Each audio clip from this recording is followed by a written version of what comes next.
Chicken stew आज आप लोगों के साथ शेयर कर रही हूँ। ऐसे चिकन स्टू आप लोग कभी होता है कि खाने का मन नहीं हो रहा है, घर पे खाना बनाने का मन नहीं हो रहा है, इस तरीके से चिकन स्टू बनाइए। ये बहुत ही एक हेल्दी वर्जन ऑफ चिकन होता है जिसको आप इजीली बना सकते हो, लेकिन खाने में बहुत बढ़िया होता है। सिंपल ट्रिक्स मैंने इसमें फॉलो करा है और ये मेरे पापा का रेसिपी है। पापा ने सिखाया था कि कैसे चिकन स्टू बनता है। ये मैं आज आप लोगों के साथ शेयर कर रही हूँ। इसके लिए सबसे पहले मैं प्रेशर कुकर में 2 टीस्पून वेजिटेबल ऑयल ले लिया है और डाल रही हूँ कुछ खड़े मसाले, लौंग, दालचीनी और एक तेज़पत्ता। इसको अच्छे से मैं इसमें ऑयल के साथ गरम कर लूँगी ताकि इसकी खुशबू निकल आए। ये जो चिकन स्टू बना रही हूँ आप लोगों के साथ, ये गर्मी में, सर्दी में, रात को, दिन में कभी भी खाइए, ये बहुत हेल्दी होता है। इसमें मैंने 2 कटे हुए प्याज डाल दिए हैं। बस आधा से 1 मिनट के लिए इसको मैं सौटे करूँगी। कोई भी वेजिटेबल यहाँ पे मुझे बहुत ज़्यादा फ्राई भी नहीं करना है, कुछ भी नहीं करना है। सिंपल वे में बनाएंगे लेकिन एक्सेलेंट टेस्ट। अब मैंने 1 बड़ा टीस्पून के जिंजर गार्लिक पेस्ट डाल दिया है। अगर जिंजर गार्लिक पेस्ट नहीं है तो आप लोग जिंजर और गार्लिक को कूट के भी डाल सकते हो, उससे भी बहुत बढ़िया टेस्ट आता है। जिंजर गार्लिक पेस्ट डालने के बाद थोड़ी देर के लिए इसको सौटे करेंगे और फिर और सारे वेजिटेबल्स मिलाएंगे। कोई भी वेजिटेबल्स को बहुत ज़्यादा हमें यहाँ पे भूनना भी नहीं है, बहुत सारा मसाला भी नहीं डालना है, कुछ भी नहीं करना है। अब देखिए मैं मिला रही हूँ चिकन मैंने 500 ग्राम लिया है और चिकन को अब थोड़ी देर के लिए सौटे करेंगे ताकि चिकन का जो कलर है वो हल्का सा चेंज हो जाए।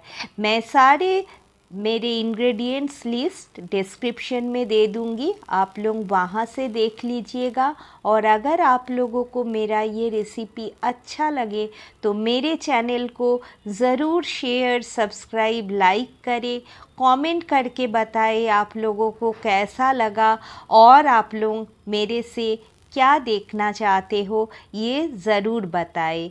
अब मैं डाल रही हूँ टोमेटो पेस्ट।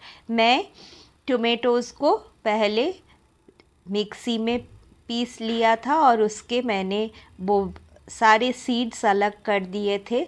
आप लोगों के पास अगर टोमेटो पेस्ट नहीं है, आप लोग टोमेटो को कट करके 2 टमाटर डाल दीजिएगा, इससे भी बहुत बढ़िया टेस्ट आता है। अब मैं डाल रही हूँ कैरेट, पोटैटो, बीन्स, पीज़, सारे वेजिटेबल्स मैंने डाल दिया। अब मैं डाल रही हूँ सॉल्ट और थोड़ा सा शुगर ऑप्शनल है। अगर आप लोगों को शुगर पसंद नहीं है तो नहीं डालना। इसको अच्छे से 1 मिनट के लिए मैं हिला दे रही हूँ ताकि अच्छे से सारा वेजिटेबल्स, सॉल्ट सब कुछ मिल जाए। उनको मिला दिया। इसमें कुछ भी ज़्यादा करना नहीं है। अब मैं मिला रही हूँ पानी। मुझे थोड़ा वाटरी मतलब सूप भी चाहिए था, इसलिए मैंने हल्का सा ज़्यादा पानी मिलाया है। मैंने करीब 500 मिलीलीटर वाटर इसमें डाला है। अगर आप लोगों को इसका जूस या ग्रेवी कम चाहिए तो आप लोग पानी को और कम कर सकते हो। देखिए मैंने इतना ही पानी डाला है। अब डाल रही हूँ ब्लैक पेपर, काली मिर्च, उसको कूट के उसका 1 बड़ा चम्मच डाला है और डाल रही हूँ 1 बड़ा चम्मच घी। अगर घी नहीं है तो बटर भी डाल सकते हो, उससे भी बहुत बढ़िया खुशबू और टेस्ट आता है स्ट्यू का। इसका लेकिन डालना ज़रूर, उससे बहुत बढ़िया लगता है स्टू। अब मैं इसको बंद करूँगी, गैस को बिल्कुल हाई फ्लेम में कर दिया है और 2 सीटी आने तक इसको ऑन रखूँगी और जैसे 2 सीटी आएगा मैं फिर इसको बंद कर दूँगी। ये देखिए, ये मेरा स्टू बन के तैयार है। अब मैं इसमें थोड़ा सा गरम मसाला मिला रही हूँ और इसको अब अच्छे से मिक्स करके अब मैं प्लेटिंग कर रही हूँ। अगर आप लोगों को मेरा ये रेसिपी अच्छा लगे तो आप लोग प्लीज़ मुझे शेयर कमेंट करके ज़रूर बताएं आप लोगों को कैसा लगा। Thanks for watching.